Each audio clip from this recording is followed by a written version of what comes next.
Buenos días a todas y todas. Bueno, mi nombre es Miguel Corral y es para mí un gusto estar presente en este tercer y último día de trabajo en el segundo Congreso Internacional Buenas Prácticas en el Juzgar, el Género y los Derechos Humanos. Les doy la bienvenida, gracias por estar acá y por supuesto me corresponde ahora presentar a el doctor Gabriel Arkels. Gabriel Arkels es doctor en leyes por la Universidad de Nueva York. En la actualidad dirige el proyecto enfocado a la población LGBT y a la población con VIH en la Unión Americana de Libertades Civiles. Desde el año 2004 formó parte del proyecto Silvia Rivera, donde dirigió el Departamento de Justicia en la Prisión. Trabajó de la mano con Dean Spade, brindando asesoría legal a personas transgénero hasta el año 2010, cuando comenzó a enseñar en el programa de la Escuela de Leyes de la Universidad de Nueva York. El abogado Arkels tiene diversas publicaciones en revistas científicas como Correcciones de Raza y Género, Regulación en la Prisión, La Jerarquía Social a través del Vestido. Bueno, le quiero dar una cordial bienvenida y les pido un aplauso para el doctor, por favor. Solamente antes de cederle la palabra, recordar que después de su presentación, que será alrededor de 50 minutos, habrá un tiempo de preguntas y respuestas, entonces para que vayan preparando. Y muchas gracias por estar con nosotros. Por favor. Thank you so much. Thank you so much. Is the translation going okay? You can hear? Wonderful. Thank you so much for having me. It's an honor and a delight to be here. As you've heard, most of my work has focused on the criminalization of transgender people and the experiences of transgender people when they are incarcerated. So that's what I will focus on today, and in the context of the United States. As I talk about this, so first, let me give you just a little bit of background on the criminal legal system in the United States. So first, it's impossible to have a conversation about the criminal legal system in the United States, or at least an honest conversation, without talking about race. So actually, the first police forces in the United States were put together to catch runaway slaves during the time of chattel slavery. And today, at every stage of the criminal legal system, including arrest, prosecution, conviction, sentencing, and parole, has racial disparities. And you can see in this graph the differences between the proportion of white people, black people, and Latinx people in the population, and then the differences between white people, black people, and Latinx people in prisons. So you can see that there's a real shift. Another thing is just that the US prison population is very large. So we incarcerate more people per capita than any other country in the world. So you can see us, the United States, at the bottom there with the big long line. That's how many people per 100,000 we incarcerate. Then I also put up Guinea-Bissau, which is a small African country which has the lowest rate of incarceration. You can see Mexico is somewhere in the middle there. We're also one of the relatively few countries that still has judicial executions. So this chart shows in yellow those countries that have abolished the death penalty, and then in red is countries that have executed sort of a medium number of people in the last year, and then in black the countries that have executed a larger number of people. And as I think everybody here knows already, you already saw some graphs on this, The United States does not really incorporate international human rights law into our law. So most treaties we have not even ratified, but even those few that we have ratified, our legislature has not incorporated it into our legal codes, and our courts do not enforce it. So as a lawyer practicing in the United States, international human rights law is a tool that I typically cannot use. We have other tools. There's some good stuff in our Constitution that we try to use for everything that it's worth, but we really lack the international human rights framework that I've heard so much about this week so far and have been learning a lot from. So I'm going to talk about a few different types of work that we've done to try to improve conditions for transgender people.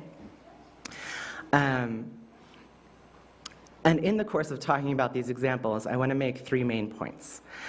The first is that even when it looks like we have some progress or some victory, it isn't always exactly what it seems. That's not to say that the progress or the victory isn't valuable. It often is. But it often doesn't solve all of the problems that we had hoped it would solve. Those problems sometimes pop back up, or it seems like the change is only for the people who have the most privilege, or our opponents will co-opt something about the change that we tried to make and actually use it against us. And that doesn't mean that we shouldn't try to make change, of course. It's the most important thing I think that we can do. But it means that in order to make change, and this is my second point, we need to be creative, flexible, and above all, persistent, and we need to be using multiple strategies. So litigation, yes. Lobbying to change statutes, yes. Art, yes. Grassroots community organizing, yes. Education, yes. Services, yes. Everything. And we need to be able to shift among strategies and coordinate strategies in order to really make the most progress for our communities.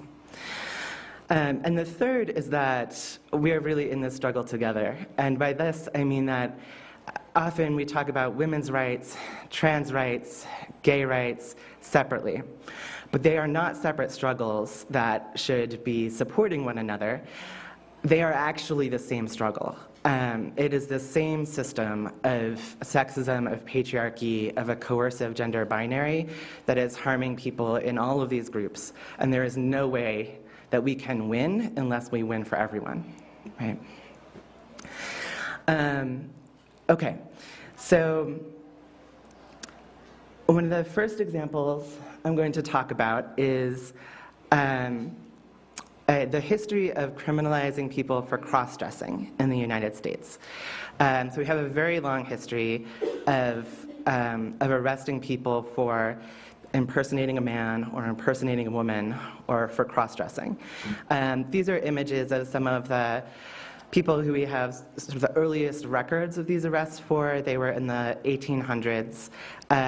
One is Jack Garland, who is a person assigned female at birth, who was of Mexican and European descent, and who was arrested again and again and again and again for, quote unquote, impersonating a man. The other is Mary Jones, a black person who was assigned male at birth at the time of slavery, and who was arrested for picking pockets and doing sex work while dressed as a woman. And she was very much sensationalized. That image is from a newspaper at the time that refers to her as the man monster. But these types of arrests continued on through most of the 20th century, where people, and it was mostly, not entirely, but mostly Black and Latinx trans women, drag queens, and butch lesbians were getting arrested for cross-dressing. And one of the ways that happened, not the only way, but one of the ways was that the police would do raids in bars or restaurants where gay, trans, bi, lesbian people hung out. And in the 60s, there were a series of spontaneous, violent, but unarmed uprisings against the police. This happened in Dewey's Donuts in Philadelphia, in the Compton Cafeteria in San Francisco, and most famously in the Stonewall Inn in New York in 1969. It's the Stonewall Uprising, a 3-day riot against the police and police brutality that is commemorated each year in Pride. In Pride marches in New York and also around the world. And this was people saying that they were not willing to accept this anymore. They weren't willing to be rounded up and arrested or being told that they had to pay the police bribes in order not to be arrested. And it's credited as the start of the modern trans rights and gay rights movement. And after this, there were organizations like the Street Transvestite Action Revolutionaries and the Gay Liberation Front that were demanding liberation, usually working with other radical groups at the time, including those working for Black liberation, Chicanx or Puerto Rican liberation, women's liberation, disability liberation. And it really sparked a change in the way that the government could interact with trans people and with gay, lesbian, and bisexual people, and with the way the public saw trans, gay, lesbian, and bisexual people. And some lawyers got involved at this stage too to say, well, so what can we do about these cross-dressing arrests? And there were a series of challenges brought in courts to these laws and to these arrests. One of them, so some of them won, actually a number of them won. In some states they won because the court said, these laws are too vague. It's not clear exactly what counts as women's clothes or men's clothes, and it seems to sweep too broadly. It could even affect a married woman who puts on her husband's shirt when she's cleaning lawn furniture. That was the example they used. And there were also some cases where people won where they said these laws are okay generally, but they're not okay as applied to transsexual people, because transsexual people have a mental illness that compels us to cross-dress. We don't have any choice about following the law. We just can't because of our mental illness. Not the most satisfying ways to win, but still wins, decriminalizing, right? And into the 80s, most of these laws fell by the wayside. They were either overturned in court, or they were repealed by the legislature, or they were still technically on the books, but they just weren't being enforced anymore. And this is a real victory, and I don't want to understate that victory. And I know that for me personally, if those laws were still in place, I could not have become a lawyer because I would have been deemed morally unfit to practice law because of my flagrant and repeated wearing of men's clothing, right? So it has made a real difference for a lot of trans people. But at the same time, it is not actually clear that the people who were arrested the most before, so mostly Black and Latinx trans women, are getting arrested any less now. And some leaders, like Viviana Hernandez in Los Angeles, have described it like this: they used to pick us up all the time for cross-dressing, now they pick us up all the time for loitering with intent to engage in prostitution. And that's really true. There's just enormous amounts of profiling of trans women of color for being engaged in sex work under any sort of circumstances. It's not only, of course, trans women of color who are being profiled under these laws, it's also women and it's also feminine men who are seen as portraying some sort of not respectable form of femininity. So whether it's being out late at night in the wrong neighborhood, whether it's wearing clothing that is too revealing, and it has very much to do with both gender and race. And I've spoken to a Black trans woman who was arrested in broad daylight 2 blocks from her home while she was walking her dog, and they said that she was ready to engage in prostitution, right? And it has a huge impact. I mean, people are afraid to leave their homes because they know that if they do, they are going to get picked up for engaging in prostitution. Some people actually do sex work, right? And arresting them for doing the thing that they can do to make money to survive is not actually helping anyone either. And then also people who aren't doing sex work are getting picked up all of the time. So we still have this law. It doesn't look like it's targeting trans people, but it is targeting trans people. And so some of the things that we're trying to do now, well, one thing we're trying to do is to get rid of these laws that make it criminal to loiter for the purposes of prostitution. And so we're trying that in court, which hasn't been going well. But we're still trying. And we're also trying in the legislatures to get these laws repealed. And we may not win this year, but I feel confident that we are going to win. But then there's the question of, once we win, do I think that police will stop arresting trans women of color? No. I mean, I have no basis to believe that that is going to stop police from arresting trans women of color. It takes away one tool, but the police have lots of other tools. I still think it's worth doing. I think it's worth doing because I think it moves us further along and it gives us a sense of our own power and our own value. And I think that if we do it right, we can also get some criminal records expunged, which can make a real difference in people's lives. And I think we need to be very, very ready with truly excellent criminal defense for when this happens, because there's a big question of which law will the police move to next. Will they start picking trans people up for disorderly conduct? That's a less serious offense. It does not, for example, have immigration consequences. Or will they just start charging people with prostitution rather than loitering for purposes of prostitution? That's a more serious offense. And so I think we need to be very prepared to try to make sure, as much as we possibly can, that the police do not get away with charging people with even worse offenses. If we can shift it from loitering to disorderly conduct, that's better. It's not great, it's not where we should be, but it's really better. If they end up charging with something more serious, that's a real problem. That means that things are in ways getting worse. So this is some of what I mean by looking out for the victories and the ways in which they aren't total victories and trying to plan for that, right? So another example is the Prison Rape Elimination Act. So the Prison Rape Elimination Act was passed in 2003 with complete support from both conservatives and liberals and everyone in Congress.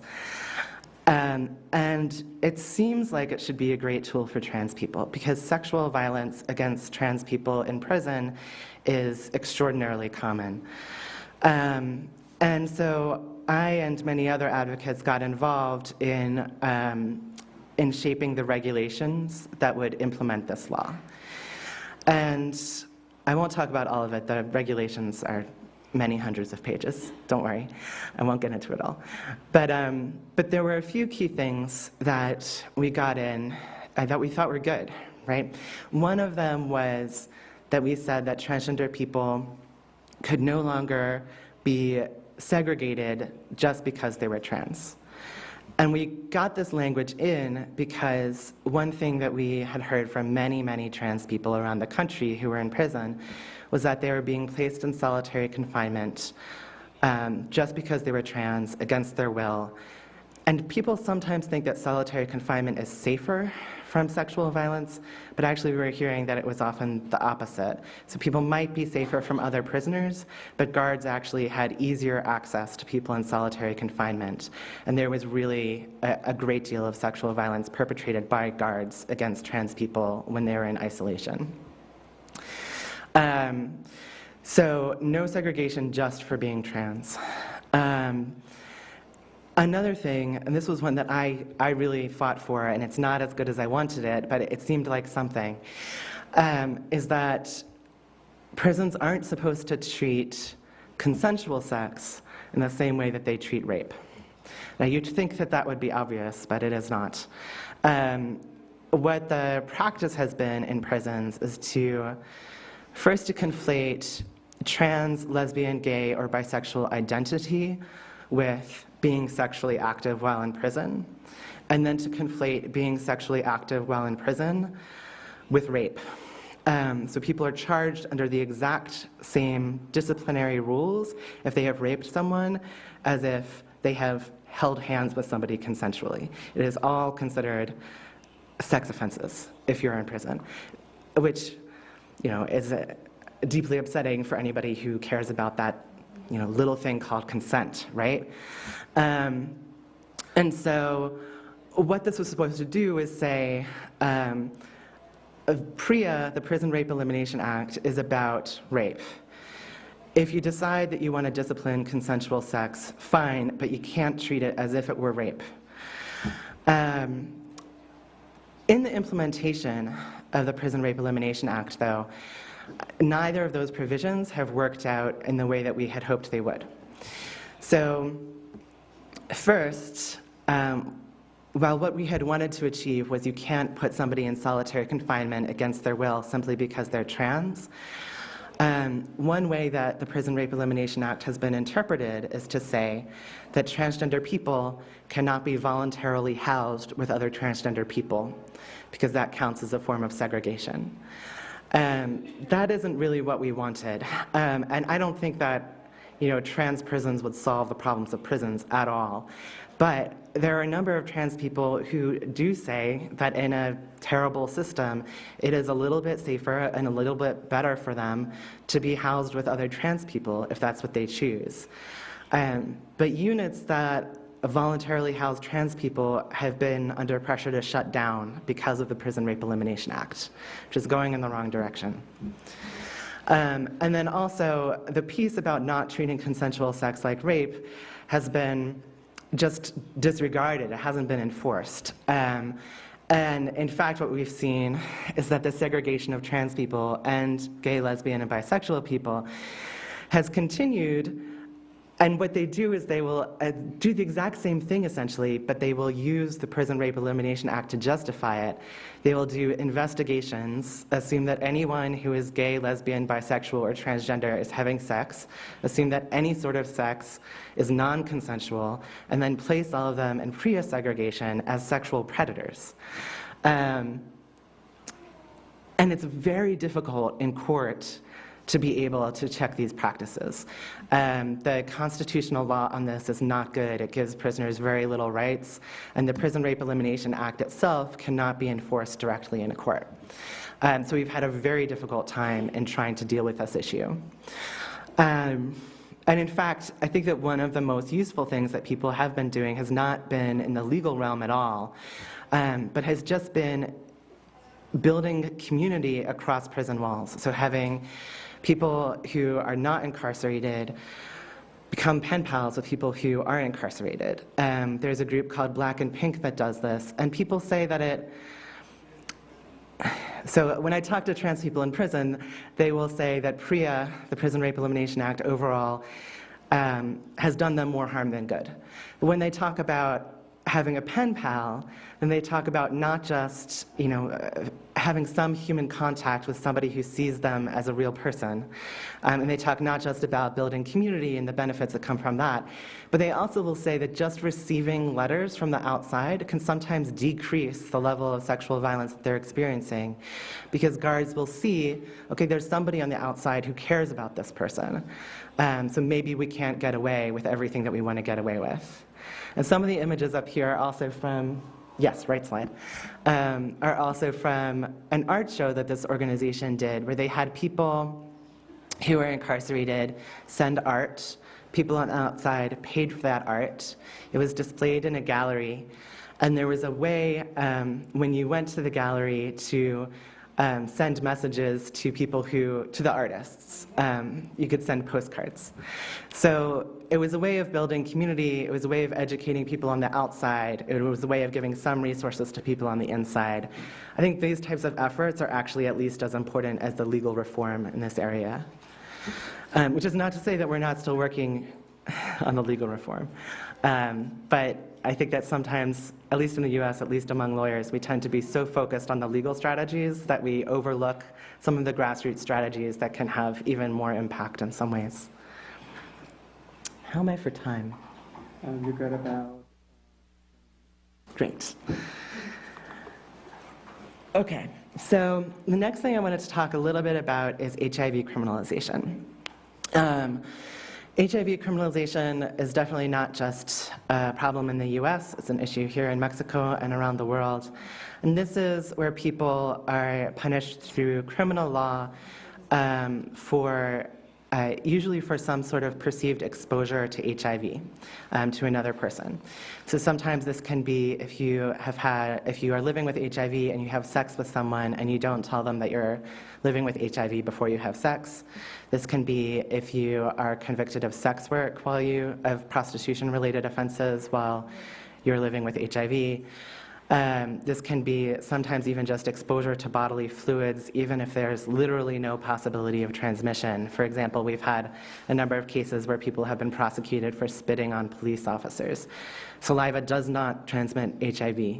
Hopefully everyone knows that, but apparently our judicial system isn't very aware of it. HIV criminalization, people tend to think of the people who are prosecuted under these laws as being cisgender men. We found in our research that in the United States, at least, it is disproportionately women who are prosecuted under these laws. So in California, Black women make up 13% of the population living with HIV. They make up 41% of those people who are arrested under HIV criminalization laws. In Georgia, it's interesting because the race disparity is the opposite of what we normally think, but while 3% of white women are living with HIV in Georgia, it's 11 or 13. I think it's 13% of the people arrested for HIV-related crimes are white women. So while the cases that people usually talk about are for men, in fact, women are overwhelmingly targeted under these laws. There are no statistics about transgender people, but anecdotally, it certainly seems that transgender women are very much targeted as well. So we have these laws. They stigmatize people living with HIV. They actually harm public health. They do nothing, certainly, to prevent the spread of HIV. And they contribute to the stigma of HIV, and they only criminalize people who have been tested. So it can discourage people from getting tested, and it's just not effective. Most HIV transmission occurs between two people where neither of them knows that they're living with HIV. So one thing that we've been working on is trying to decriminalize HIV in various ways. We have tried many court cases, many. All of them have failed. You've had better luck here in Mexico. I believe in one of your states there was some strategic litigation that just made some real headway. In Veracruz. In Veracruz. Well done. Not so good in the United States in terms of court cases. But we have had some success in legislatures. So we've been going to different states and trying to get them to change their laws. And we've had some good successes there, but there are difficult compromises that come up in this process. And one thing that I have in mind as we work through this is what has happened in the decriminalization of marijuana in some states in the United States. And so in states where we have legalized marijuana, we've said that so long as you have a license, you can sell, possession is no longer a crime. And we've seen that arrests related to marijuana have gone way down. But the racial disparities have gotten far, far worse. And that's because the people who are able to get the licenses are usually white people. Black people are still being denied licenses, sometimes because they have a criminal record, because they were more likely to be arrested, even though white and black people use marijuana at the exact same rates. And so one thing that I and other people have been trying to think about in the HIV decriminalization struggle is how can we avoid something like that happening again? How can we make sure that the decriminalization is real and doesn't leave some people behind? And so in some states, I think we've done really well with this. Like in California, the decriminalization has it hasn't had carve-outs that seem troubling, and it has included repealing the law that made it a felony to do sex work while living with HIV. In some other states, though, there have been compromises that have left out sex workers, or there have been compromises that have created a defense for people whose viral load is suppressed, and who are regularly taking medications. That last part, that makes sense scientifically. If your viral load is suppressed and you're taking HIV medications, you cannot transmit to HIV to somebody else, at least sexually. But some people will call it the white man's defense, because who actually has such consistent access to health care that their viral load is suppressed and that they can regularly take medications? It tends not to be people of color, and it tends not to be trans women. So those are compromises that I think can be very dangerous, and that we need to really be cautious about going forward with. The last example, hopefully I still have time. So this is about marriage, a little bit about marriage. So there's been a big fight for many years to have equal access to marriage for people who are in same-sex couples. And we won a huge court victory just recently, a couple of years ago, that now people can marry regardless of their own gender and the gender of their partner. And this is again, it's a real victory, and while these prosecutions were not as common as prosecutions for cross-dressing or as common as prosecutions for loitering with the intent to engage in prostitution, there have also been prosecutions of trans people like Lucy Hicks Anderson, whose picture is up there, for marriage fraud. So she was married to a US soldier who was a cisgender man, and when the Army found out that she was trans, they prosecuted her for defrauding the US government because they said that she lied when she said she was a woman when she was getting married.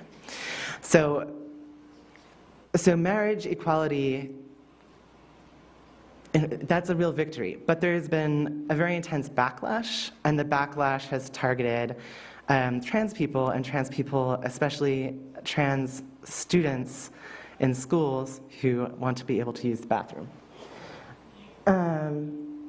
Though that one there, it says it's somebody looking at bathroom doors, and the one option is get yelled at, and the other option is get beaten up. So we've ended up being pushed into this position. Right, and so, well, let me explain the backlash. So our opponents have been very frustrated that they lost the marriage fight. And they know that trans people are more vulnerable than other people in LGBT communities. There's less understanding of us, there's more fear about us. And so they've decided to try to capitalize on this issue, put a huge amount of resources into this issue to try to pass laws that prohibit trans people from using bathrooms that match our gender, and to actually bring lawsuits against school districts that allow transgender people to use bathrooms that are consistent with their gender. So for example, if I were still in school and my school district allowed me to use the boys' restroom, then our opponents may well sue that school district for letting me do that. In fact, they have done that for many trans youth. And so we're having to pour all of these resources into fighting these battles. And we're getting good at fighting these battles. We've won a couple of cases just recently. We've won many of the legislative battles. I've worked on several of these cases. And I think there are benefits of having to take on this fight, because it does make us take on head-on some people's anxiety about trans people. But it's also a huge resource drain to just defend the status quo, and the status quo isn't that great to begin with. So I think preparing for backlash is another thing that is important for us to do when it looks like we're going to win. This is all sort of optimistic, because I always assume we're going to win, and then also pessimistic, because I always assume it won't turn out that great. And just very, very briefly, I also wanted to talk a little bit about hate crime laws, which is one of the things that people have done to try to respond to violence against trans people. The ones with the bars through it, that are red and with the bars through it, are states in the US that have a trans-inclusive hate crimes law. These hate crimes law typically increase penalties if somebody commits another crime with a biased motivation.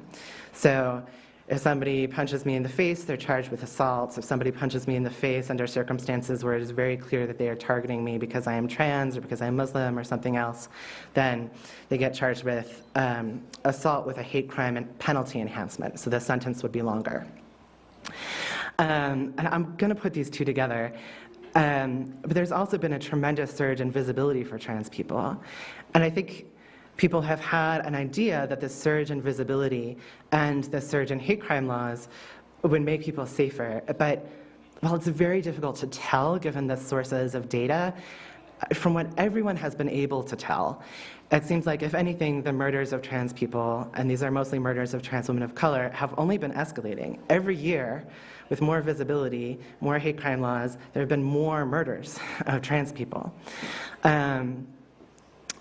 And so, visibility can have various benefits. Hate crime laws, is not clear to me exactly what they benefit. I think they end up bolstering a system that is so deeply biased that it's actually just hurting us. But certainly neither of these things are creating real safety, at least for the people who are most vulnerable. So what are some of the responses that people are working on now that I think are promising? So one is to come to the defense of people who have been criminalized for defending themselves from different sorts of violence. So the images here, there's one of, go in order. So there's one of Cece McDonald, who's a black trans woman who was attacked on the street and slashed, and she fought back and ended up killing one of her attackers, and she served around 2 years in prison. Kai Peterson is the next person there. He's a black transgender man. He was raped, and he killed his rapist, and he is currently serving 20 years in prison for that. Marissa Alexander is a black cisgender woman. She was attacked by her husband in a domestic violence situation. She fired a warning shot, and she spent 3 years in prison. And at the bottom are 4 black cisgender lesbians. They were attacked on the street when one of them, so a straight man propositioned one of them. She said no, and she said she was a lesbian. He got very angry and attacked her. Her friends came to her defense. He was choking one of them. She took a kitchen knife out of her bag and slashed him to get him to let go. And she was sentenced to 21 years in prison. But people have been doing a tremendous amount to support people in situations like this, and in many situations have gotten their sentences lowered. So the 21 years was lowered, people got out after 5. That's still terrible, but it's better than 21, right? Cece McDonald was initially charged, was initially facing 30 years in prison, and Marissa Alexander was facing 20. Those sentences got reduced. People stayed in touch with them, people raised awareness about them, there were art projects, there was graffiti all around the world saying "Free Cece." And people have been organizing around this idea that the state is not protecting people who are most vulnerable from violence, and the state may not criminalize people when they defend themselves.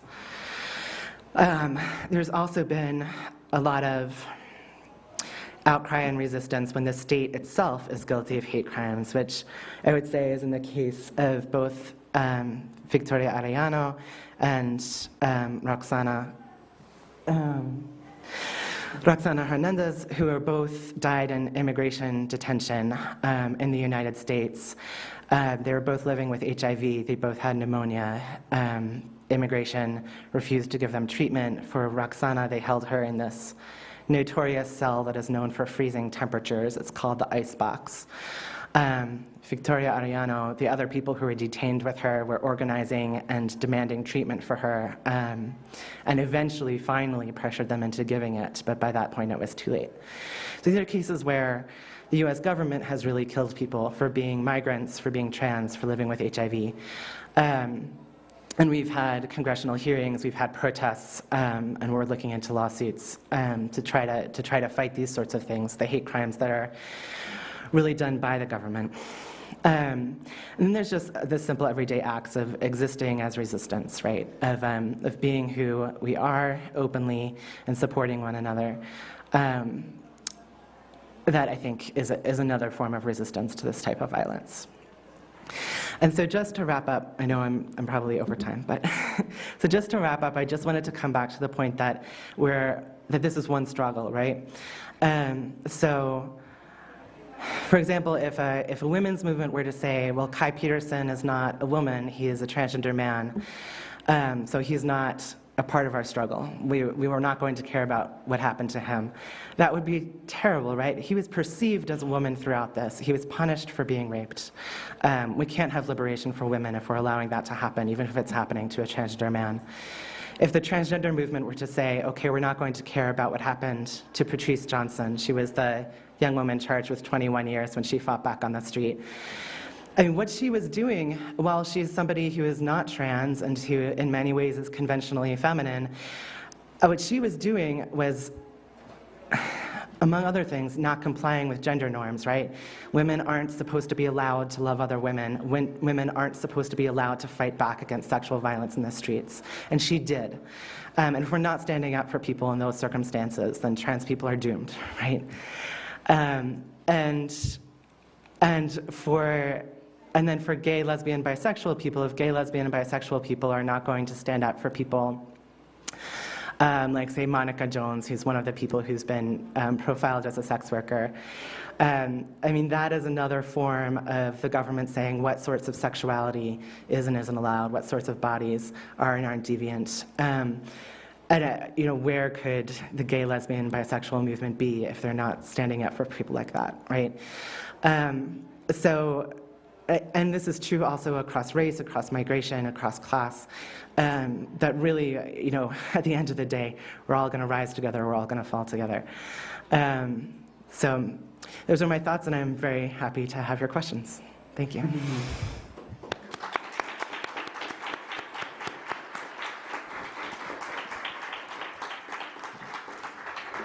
Muchas gracias a Gabriel por la presentación. Ahora tenemos 15 minutos para preguntas por parte del público. Si alguien quisiera hacer una pregunta a nuestro invitado. Felicidades por la exposición. Mi pregunta es, aquí en México nosotros tenemos en prisión una figura que se llama visita conyugal, para que las parejas visiten y tengan relaciones sexuales. Aquí a la gente que es transgénero, lesbiana, de la comunidad LGTBI, les limitan mucho esas visitas. Hacen muy marcadas diferencias en cuanto a horarios, en cuanto a frecuencia. No sé si en Estados Unidos exista una figura semejante y qué es lo que ustedes han detectado en relación a violaciones de derechos por este motivo para las personas trans o lesbianas o gays dentro de prisión. Gracias.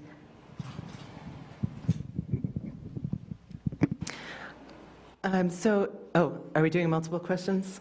Tal vez sí podríamos tomar 3 o 4 preguntas en una sola ronda, ¿puede ser? Allá hay otra más, una más enfrente, sería la tercera, y 4 por acá. Buenos días. Sí, mi pregunta es, entiendo que hiciste una acotación respecto de lo inconveniente que es segregar a las personas LGBTI en prisión, porque decías si esto es en contra de su voluntad, ¿no? Segregarlas por el hecho de ser LGBT en contra de su voluntad. Entonces mi pregunta es si están pensando o ya hay un protocolo quizás en el sistema carcelario de Estados Unidos, ¿no? Al momento de ingresar las personas LGBTI al sistema de reclusorios, si se les pregunta o cómo sucede esto de si puede ser voluntaria o no esa segregación, si es que entendí bien tu planteamiento. Y entonces, ¿cuál sería como la alternativa adecuada, ¿no? Si efectivamente preguntarles o de qué manera. Y otro aspecto más sobre los crímenes de odio, preguntarte cómo están tipificados, o, bueno, de manera general, cómo están tipificados, porque aquí en la Ciudad de México tenemos lo que es el delito de discriminación, que es muy difícil de demostrar. Entiendo que no hay una sentencia, y él está en el Código Penal desde 2006, y no hay una sentencia porque implica varios aspectos que hay que cubrir, ¿no? Y bueno, no se han demostrado estos delitos de discriminación, y ahí se incluye transfobia, homofobia, ¿no? Todas estas cuestiones. Y la discriminación está tipificada con 3 aspectos que tienen que ver con negar servicios, con incitar al odio, ¿no? Y excluir a las personas LGBTI, ¿no? Y entonces a veces se entiende como que se tiene que cumplir todo al mismo tiempo, ¿no? Y no nada más una sola parte de estas cuestiones, y es una discusión, y el punto es que no hemos llegado a hacer efectiva esa norma, ¿no? Hola, ¿sigo yo? Bueno, pues muchas gracias por la ponencia, Gabriel. Me gustaría preguntarte sobre, creo que haces una crítica muy interesante sobre los efectos no esperados o los efectos contradictorios de las leyes que se hacen para proteger los derechos de la comunidad trans, ¿no? O estoy pensando, por ejemplo, en esto que hablabas de la ley en la cárcel contra la violación y cómo en la realidad se opera y que resulta vulnerando más a las comunidades trans. Y estoy pensando a la par con las leyes que se han hecho para proteger los derechos de las mujeres, ¿no? Que muchas veces se erigen para proteger a las mujeres, pero en la práctica acaban excluyendo y vulnerando los derechos también de mujeres y de las mujeres más discriminadas, negras, trabajadoras sexuales, y que ahí hay un punto, digamos, muy difícil. Voy a acotar ya mi pregunta, porque en México estamos y se ha estado discutiendo sobre la criminalización del trabajo sexual, y esto también afectaría a las comunidades trans porque no se considera un trabajo, y es un tema súper polémico en los feminismos en México y creo que en el mundo, que tiene que ver con el consentimiento. O sea, sé que me estoy metiendo en un tema bien difícil, pero me gustaría saber cuáles son las propuestas y cuáles han sido que nos des algunos otros dos ejemplos de las problemáticas de estos efectos perversos de las leyes penales, porque pareciera que funcionan muy bien en el discurso para proteger, pero a la hora de aplicarlas, cuando las aplica la policía, con todos los estereotipos con los que opera la policía, resultan en mayor daño y mayor lesividad a los derechos de las personas, insisto, más vulnerables, que son la comunidad trans, las comunidades indígenas, ¿no? Y bueno, con eso cierro mi pregunta. Y había una última pregunta acá con la joven de en medio. Bueno, muchas gracias por tomar mi pregunta. Creo que es importante también, y es un tema muy delicado que me he planteado últimamente, cómo realmente se debería de juzgar. Se debería de juzgar por una filia, porque a partir de las filias también hay muchos tipos de discriminación, o se debería juzgar realmente por mis acciones y las consecuencias de ellas, ¿no? ¿Por qué es importante los de las filias? Y bueno, dentro de la licenciatura, ahorita dentro de mi trabajo de tesis, es algo que me estoy cuestionando, porque yo soy bisexual y dentro de mi discriminación me ligan directamente con promiscuidad. Y me ligan también directamente, inclusive hasta con una forma de pensar desviada. Pero también es importante esta filia, esta pedofilia, que también es un tema muy delicado y que en muchos casos no se vea, inclusive no se ve que va más allá solamente de mis acciones, ¿no? Si de que estoy atentando contra una persona que tiene menos fuerza que yo, ¿no? Entonces creo que sí es importante a lo mejor también ver estos dos puntos, y no sé qué opinión tengas al respecto. Thank you. Those are some great questions. So for conjugal visits, in the United States, very few prison systems permit conjugal visits. They are present in some. And people who were gay, lesbian, or bisexual, as well as transgender people, no matter what gender their partner was, used to be denied conjugal visits all the time. Now, they're permitted conjugal visits on the same basis as cisgender heterosexual people if they are married. You have to be married.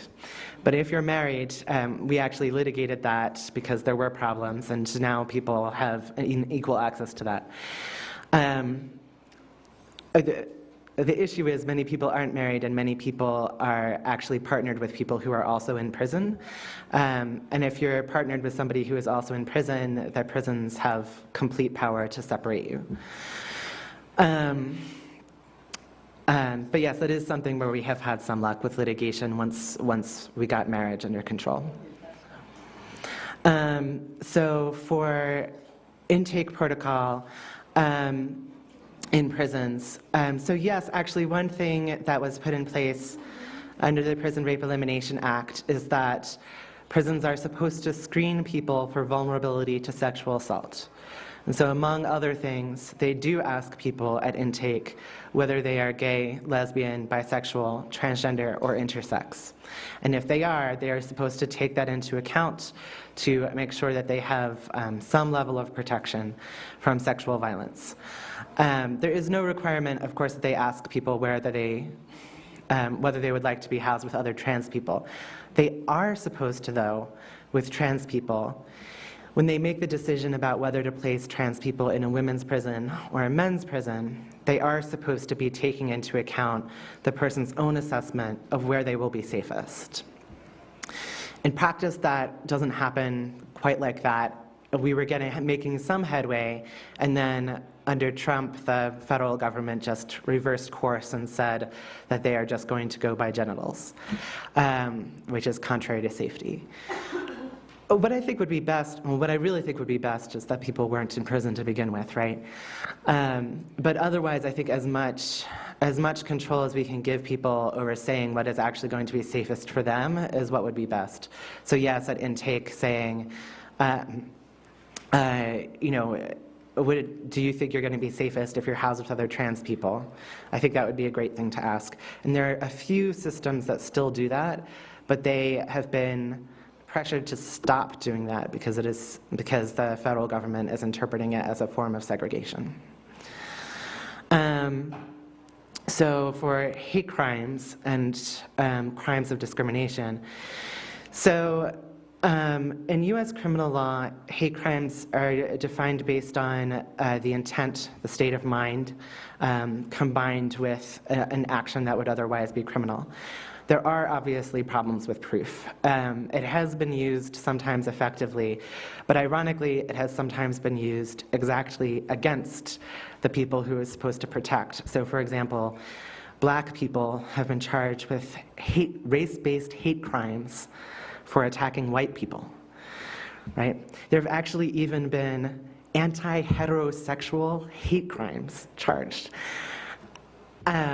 It boggles the mind. The young women who were attacked in New York and who fought back, they weren't charged with hate crimes. They were charged with gang assault and attempted murder. But in newspapers, people were saying that they ought to be charged with an anti-heterosexual male hate crime for fighting back against this guy who attacked them, right? I mean, that's another example of the perverse incentives and the difficulties with hate crime laws. But there have definitely been convictions, and sometimes convictions that we would think make sense under hate crime laws, but not very many because there are problems with proof. We also have a system of bringing civil actions against people who discriminate in terms of denying goods or services, things like that. And that also has proof problems unless people are very overt in saying why they are turning someone away. But it has had much more success. There have been many more people who have gotten some relief because the standard of proof is much lower in the civil context than in the criminal context. And then, I'm sorry, I'm not sure I totally understood your question.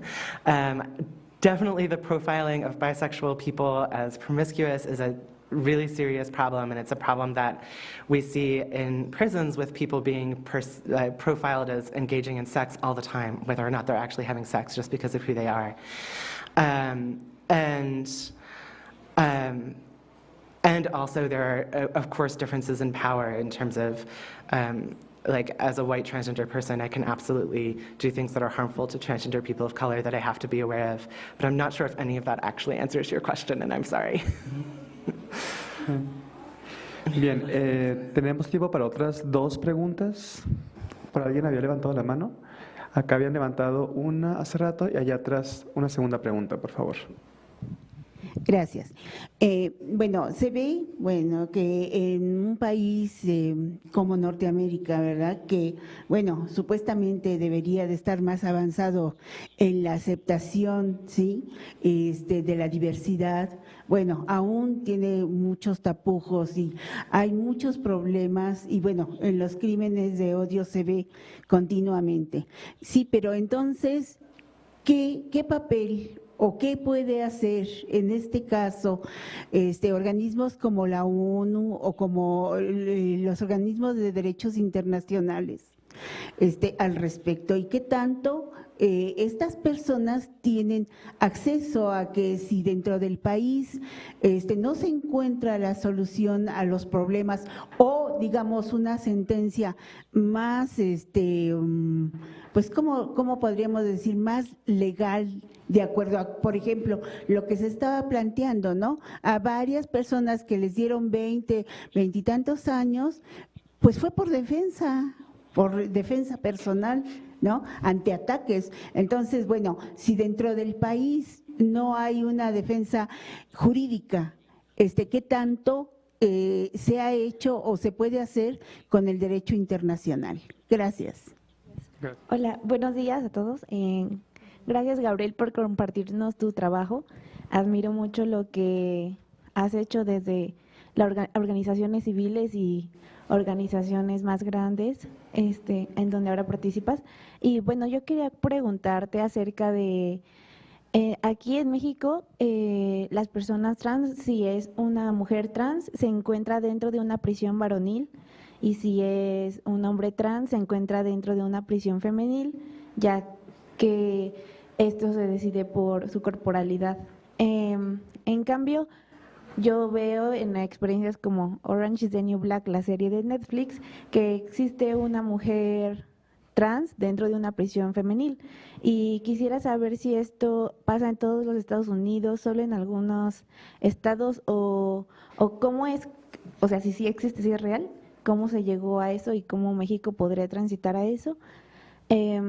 Y bueno, otra pregunta es acerca del VIH.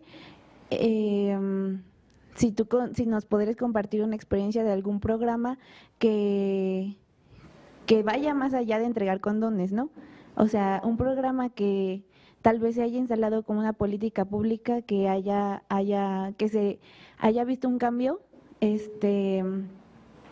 en torno a la disminución de VIH o a la prevención de esto.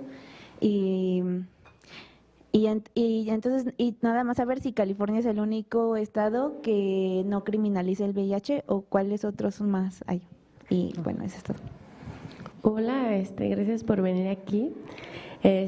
Mi pregunta es lo que dices al final de la necesidad de unir las luchas contra este sistema patriarcal.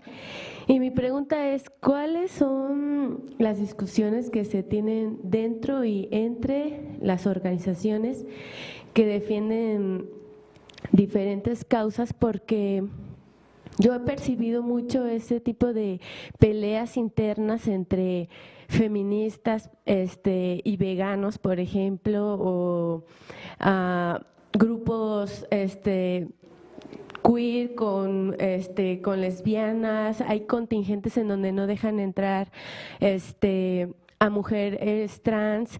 Entonces, a mí me gustaría saber que dentro de estos grupos que están tratando de resistir, ¿cuáles son, o sea, cómo se han tratado esos temas? ¿Cuáles son las discusiones? Y bueno, gracias por venir aquí. Gracias. Por favor, Gabriel.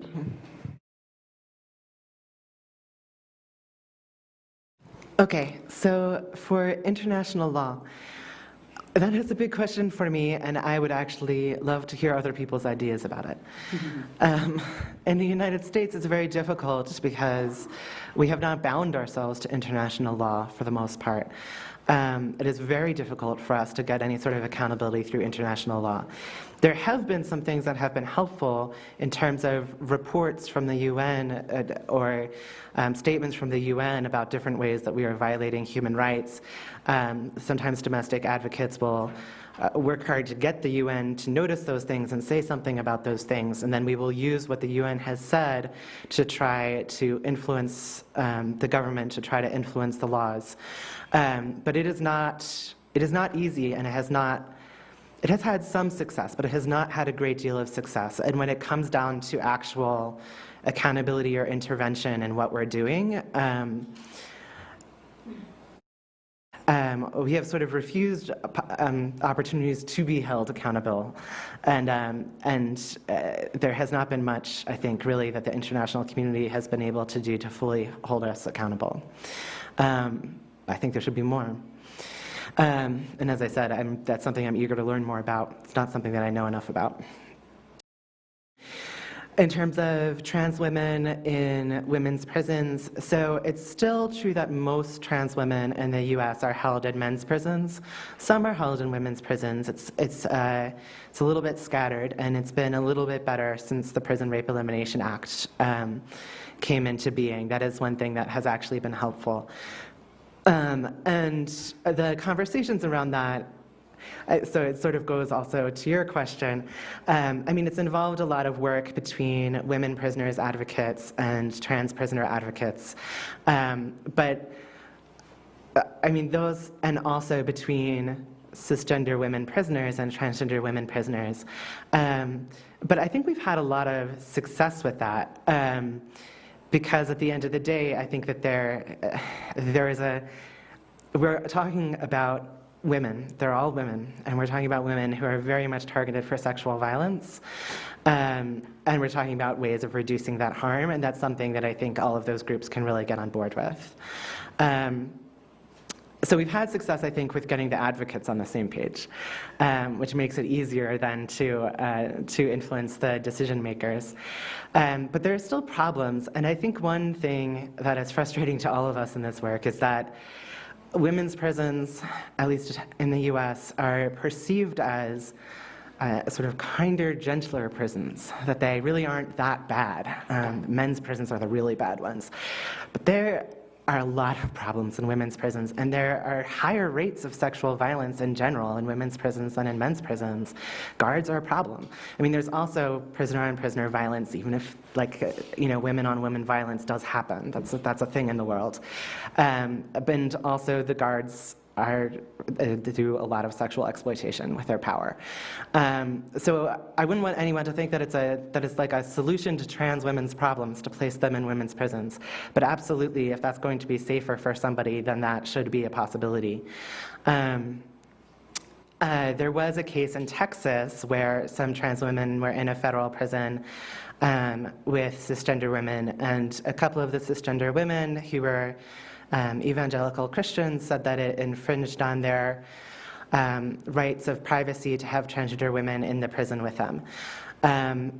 So there has been some friction, and that case, unfortunately, because it was against the federal government, once Trump came into office, he decided to settle the case and agree to move the trans women into men's prisons. So that's another battle for us to fight. We have many, many, many battles under Trump. I mean, we always had many battles, but it's at a different level. For HIV, in terms of prevention, so condom access is absolutely important, and access to PrEP, that's pre-exposure prophylaxis, is absolutely important. Comprehensive sex education is absolutely important. What I think may be possibly more important than any of those is treatment. Treatment as prevention is something that a lot of people are talking about, because if you are getting regular, consistent treatment and your viral load is suppressed, you cannot transmit HIV to other people. I think there's still not enough people who know this, but this is the science. And in communities that are getting access to healthcare, the rates of new transmissions, of new diagnoses, are going way, way down. So in the US, Black communities in the South have far less access to healthcare and have much higher rates of new diagnoses. If you look at white gay men in the North who have much better access to healthcare, new diagnoses are going down, like way down. So I think the absolute best thing that we can do to prevent new transmission is to help make sure that everybody gets tested and that everybody who gets tested can actually practically access treatment consistently. For talking within groups, so yes, there's tons of friction among various groups. I think that, and sometimes also incredible solidarity and synergy, right? All of those things happen. I think for some of the discussions in spaces where there's, say, friction between a women's group that's traditionally for cisgender women and trans people, one thing that I think really helps is to sort of take a step back and think about what are the underlying goals. I think when our communities are under attack in so many different ways, it can be easy to be very sort of scared, right? And so I think one of the things that helps the most is to start out by saying, like, nobody is disposable in this process, right? Like, we are not willing to agree to any solution under any circumstances that would take away safety from cisgender women, that would endanger transgender women, that would harm transgender men or non-binary people. Like, at a basic level, we are looking for solutions that are going to serve everyone, and we are not going to be satisfied until we get there.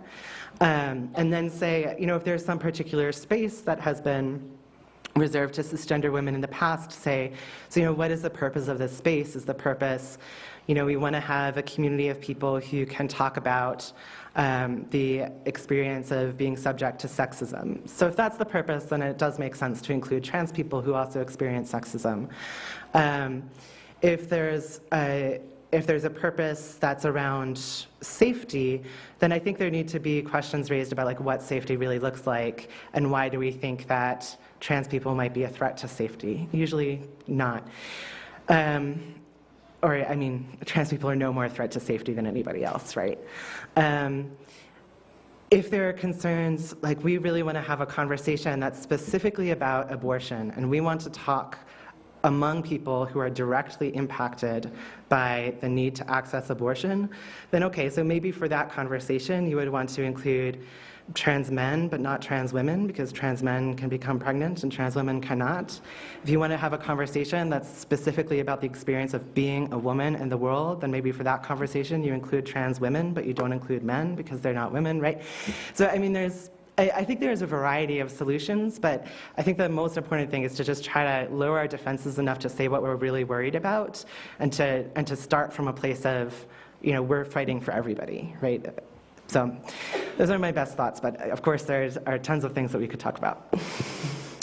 Pues muchas gracias a Gabriel por esta presentación. Definitivamente, tanto las cuestiones relacionadas con la criminalización de la población de personas trans, particularmente en los contextos carcelarios, pero también la criminalización de personas con VIH, no solamente en Estados Unidos, pero en diversos países en el mundo, muchos para ser el siglo XXI.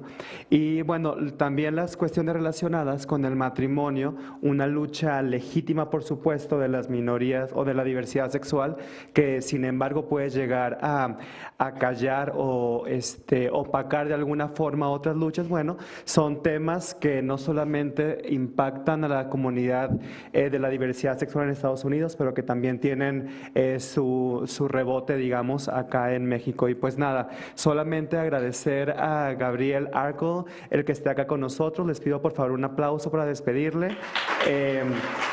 Y al mismo tiempo les invito a participar en la siguiente mesa sobre democracia liberal, un espacio para las diversidades, a las 11:30 aquí mismo. Y por último, pues solamente entregar un reconocimiento a Gabriel. Thank you very much.